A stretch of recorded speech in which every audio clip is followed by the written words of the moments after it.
Welcome back to another episode, another vision of Sai's Eyes, the life of a long-term multitasker. I believe this will be episode vision number 7, but disregard if that's wrong.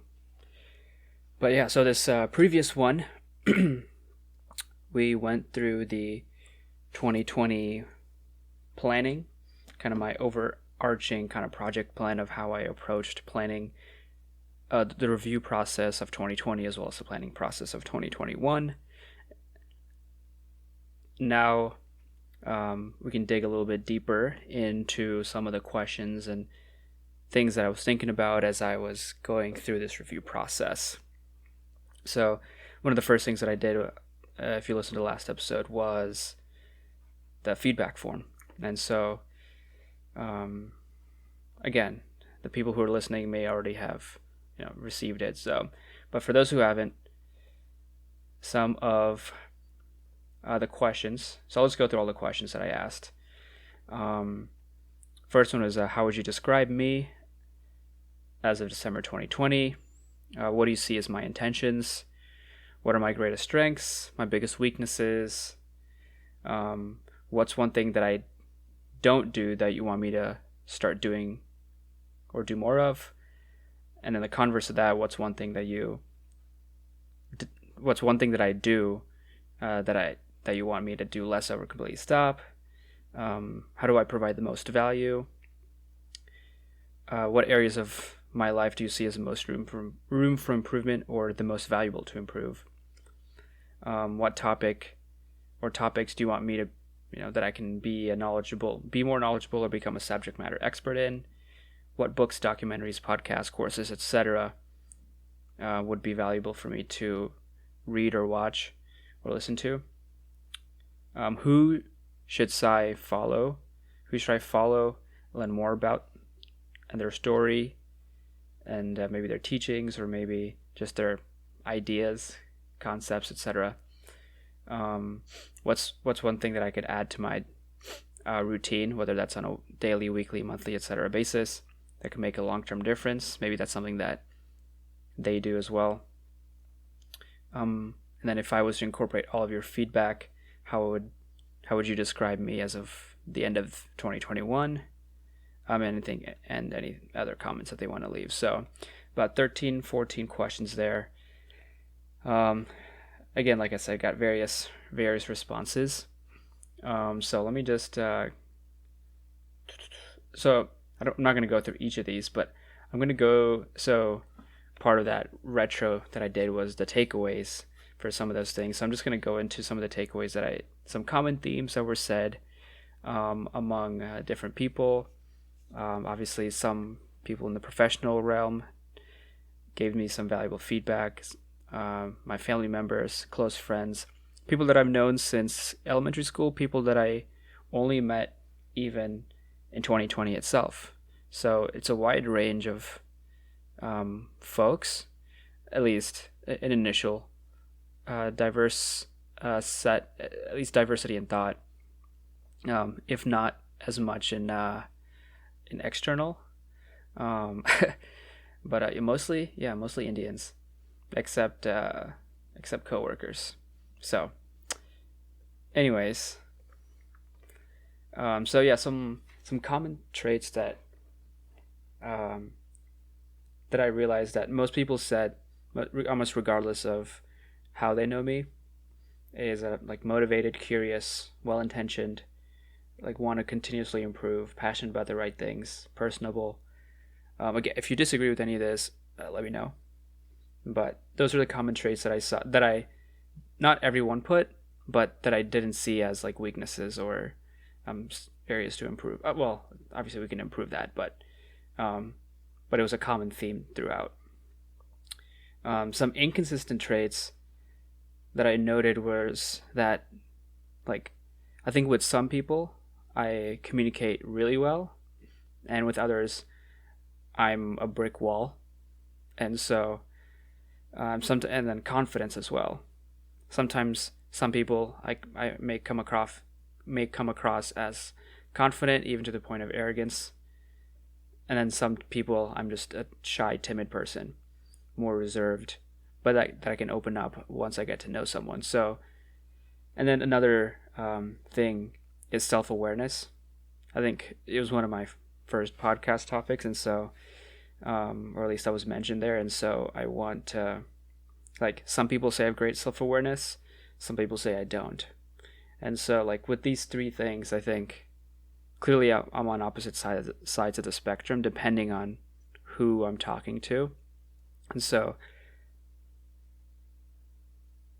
I'm making a more concerted effort this year to be more consistent with the traits that I want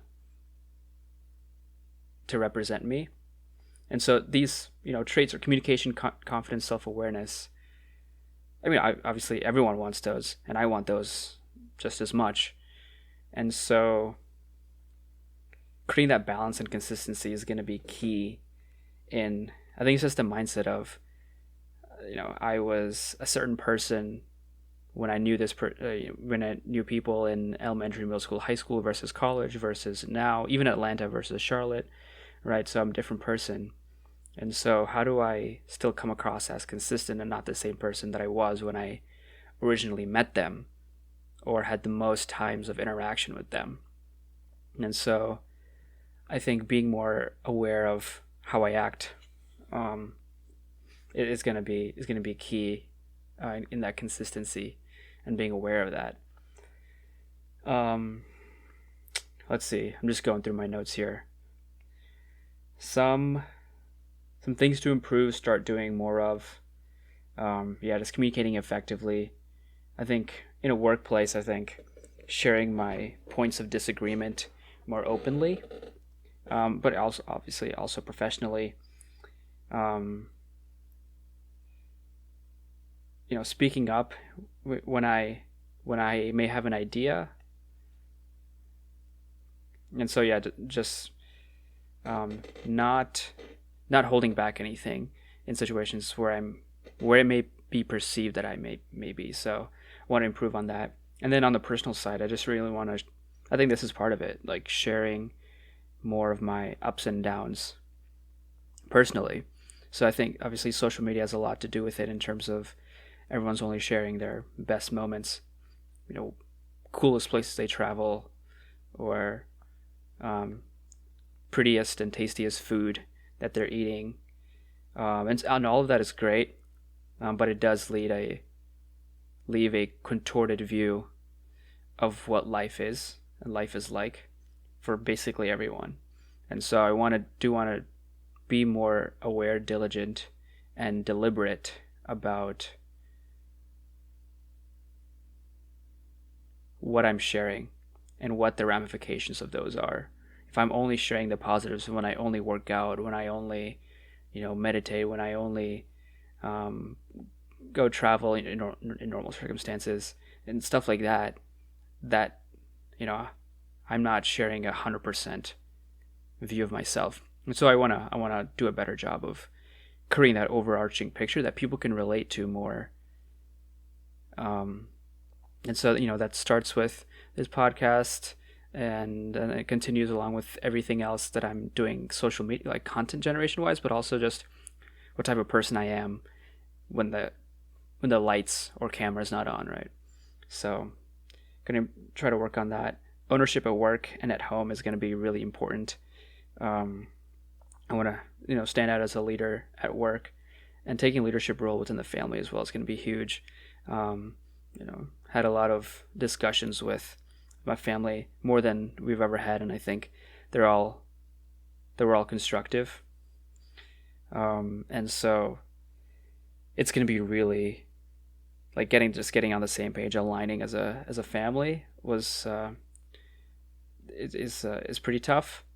But I think the seeds for those rewards have been planted, and the fruits of those will be reaped in the coming months and years.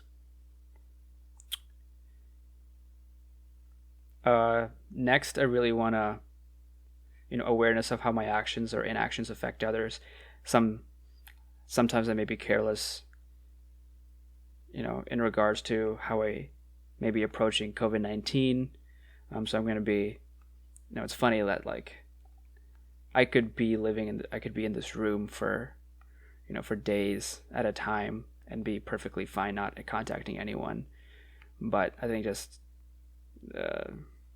sometimes my actions don't really reflect, what a responsible citizen should be doing, and so I want to be more aware of that, and continue to call me out, as I will hold other people accountable as well.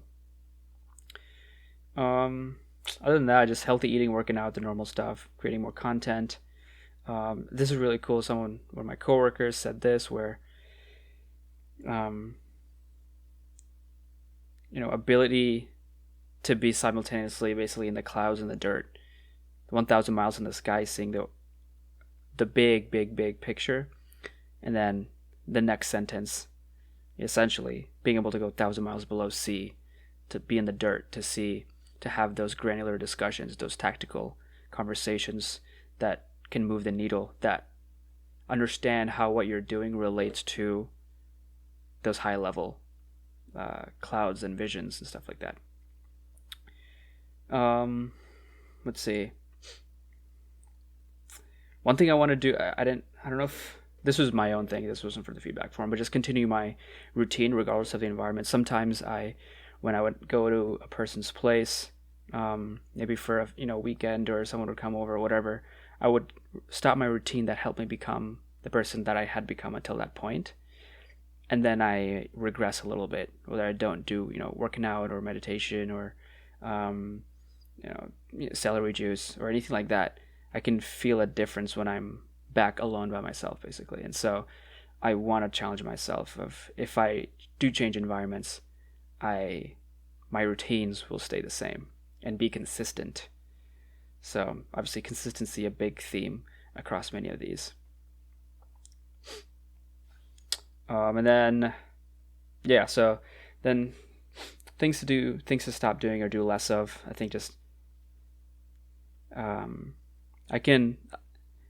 so I would say, and I think most people would say, that I'm spiritual. And I feel like I definitely am. But it may come off sometimes that I may be condescending towards those who aren't spiritual. That I know more. And so I really want to do a better job of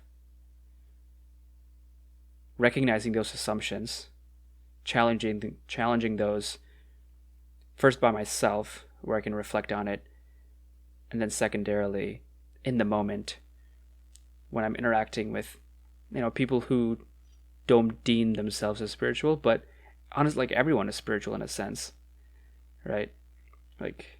It's connecting to yourself. That's spirituality, of finding out who you are. And so everyone goes through that process on some level. And so, and this is related to another thing of, I can learn from everyone. I may be reading all these more spiritually inclined books from monks and gurus and swamis and stuff like that, but they're the viewpoints, perspectives of those who aren't in those positions are just as valid, and in the case of some friends and family members, maybe even more relevant to what I'm doing and thinking about, since I have a direct line of contact, communication with them. And so I want to do a better job of treating everyone more equally, obviously generally, but with more focus of people who are on various points of the quote-unquote spirituality scale. Another one is giving unsolicited feedback. I'm great at that. I'm the master of giving unsolicited feedback. So I think I did a better job towards the end of the year last year, but obviously need to continue working on that. of sometimes people just need to listen, or I just need to listen to people talking about whatever's going on in their lives, and be a sounding board and not a microphone, if you will. And so, and then obviously I'll maybe phrase it as, hey, do you want to hear what I think that might help you in this situation? So then it is, then when there's an affirmative answer from them, then I can go ahead, and because I'm very quick to think about how to solve solutions instead of maybe processing things first fully. So it's a strength and a weakness, I think. And then I think, yeah, just distractions when I'm in the zone, when I'm in the command center, whether that's at home or at work. Just when I'm in the zone, just putting my phone away, like out of sight, out of mind. Not talking to as many people. I think when I'm in the zone, that can, obviously at home that's not too much of an issue, but at work it can, obviously there's that balance of communication, but I also want to get stuff done, so it's a fine line. Let's see. Skills, knowledge, stuff that I can learn. Yeah, financial knowledge. Yeah, just really want to. I don't want to go deep into that this year. I don't think, at least not this quarter, but I want to be more knowledgeable about that. Obviously, podcasting, leadership. This is stuff that people put that I may agree with on the priority of, but I think at some point, obviously, all of this is very, very useful. Art of podcasting, so very relevant here. Leadership, music, cooking, Black Lives Matter, politics, improv, being able to read people. I think seeing what the situations are and responding accordingly, depending on their energy, depending on their communication style, etc. Product and marketing leadership. Obviously, that's the two main points that they're working on at work right now. So really want to lead into that. Maybe some Rudram, learn that, yoga, get back into chess. So wide variety. Priorities are also a wide variety. So we'll see how I tackle those. Some content. I think I did a decent job of, or I was starting the process of doing that in 2020, but reading more fiction books. So I read The Count of Monte Cristo. So I want to get back into that. I bought, what is it? The Marcel Proust book. The Time one. The silent. Oh my God! I'm gonna look this up. Marcel Proust. In Search of Lost Time. There we go. What's the other term? What's the other book name for it? Remembrance of Things Past. Yeah, that's what it is. So I bought that last year. Bought, I think, another novel. So it gives a different perspective and more creativity sometimes, and can provide metaphors or analogies that can be very, if not as powerful, or if not more powerful than even reading nonfiction or biographies or whatever. Social Dilemma, Atomic Habits, The Subtle Art of Not Giving an F by Mark Manson. So actually I already read that over this break, quote unquote break, holidays in Kansas City. So yeah, good book. Definitely different perspective, but I think overarchingly, I think it's the same concepts that I've seen in quote unquote more spiritual books. The Secret by Rhonda Byrne. So you want to read that. Some BLM stuff, also documentaries. Let's see. Eka, so looking into hypnotherapy, I think would be cool. StrengthsFinder is I read that as well, so I think my second favorite book so far ever. You can probably hear a dog there. But StrengthsFinder, really want to. I still haven't fully processed it, but I didn't take the test. But I want to go through and really process the the strengths that were in there and really see which environments I can lean into those strengths, when those strengths become weaknesses. Like I said, that confidence with some people may turn into arrogance. Sometimes that confidence turns into timidness in other situations. And so really leaning into those strengths and finding those situations that I do my best and my worst, and finding that balance and consistency. Another one is 0 to 1. Also, I read Strengths Finder 2.0. That's what it was. So I didn't read the first one, but the second version was pretty good. Really good. 0 to 1. I think that's a business book. The Hard Thing About Hard Things. A lot of people have recommended that, so definitely want to read that this year for sure.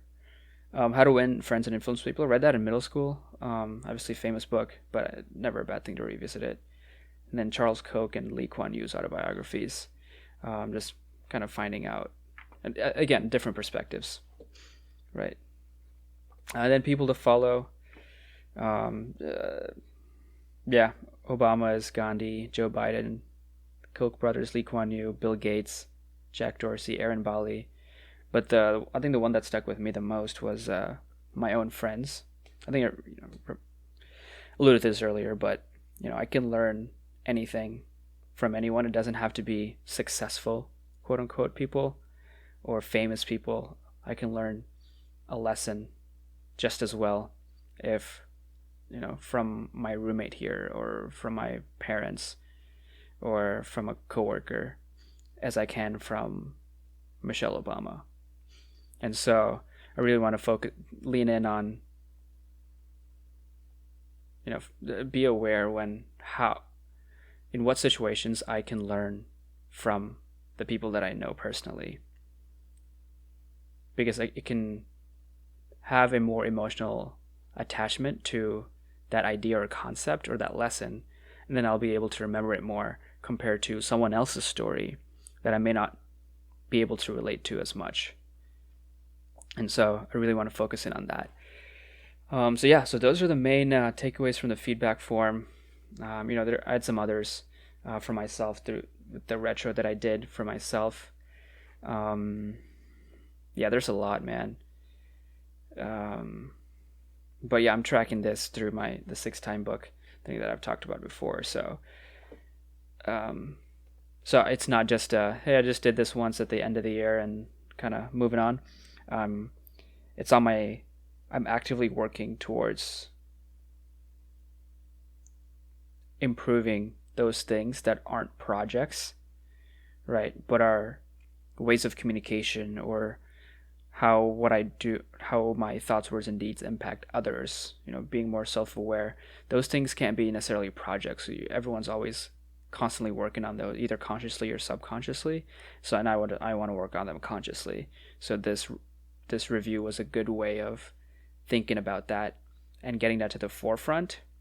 And I'll be revisiting this definitely at the quarterly review, see how I'm on track, how am I progressing, and then how I want to continue planning and incorporating those going forward.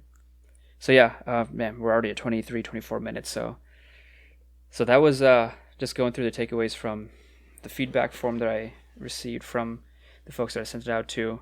Very, very good feedback overall. And I want to, and I think, really recommend it. Obviously, it goes without saying for everyone to do some version of this process. But yeah, thanks for listening to Vision 7 of Size Eyes, the life of a long-term multitasker. I'll see ya when I see ya.